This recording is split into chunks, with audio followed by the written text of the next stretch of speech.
முருகா. என் அன்பு பிள்ளையே, நீ எந்த உறவை அதிகமாக நேசித்தாயோ, அவருடன் பேச வேண்டும் என்று ஏங்கினாயோ, உன்னை எந்த உறவு அவமானப்படுத்தியதோ அந்த உறவையே உன்னை தேடி நான் வர செய்கின்றேன்.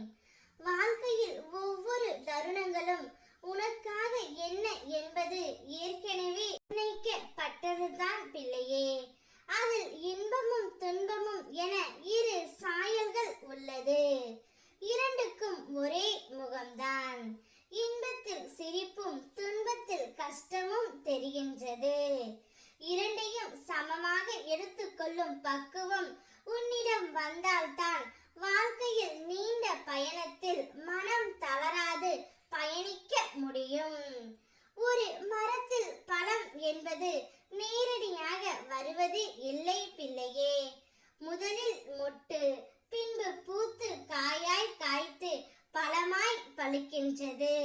ஒரு பழம் என்ற முழு வடிவில் பெறவே அதற்கு இத்தனை பருவங்கள் தாண்டித்தான் பயணித்து வர வேண்டும். அப்படி இருக்கையில் நீ மனிதனாக பிறந்ததற்கு எவ்வளவு புண்ணியம் செய்தாயோ இந்த ஜென்மம் எடுத்ததற்கு. எதையும் சட்டென்று முடிவு செய்யாதே, நிதானமாக யோசித்து செயல்படு. பிறகு எந்த ஒரு முடிவையும் எடு பிள்ளையே. அன்பை மட்டும் யாரிடமும் தானமாக கேட்காதே. உன்னால் முடிந்தவரை அன்பை கொடு.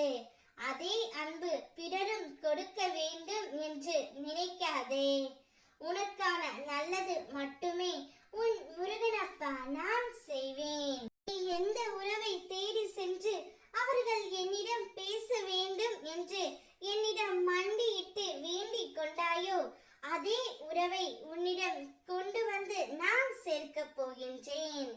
இத்தனை நாட்களாக நீ தேடி சென்ற அந்த உறவை உன் கண் முன் நான் இப்பொழுது கொண்டு வர போகின்றேன் தங்கமே.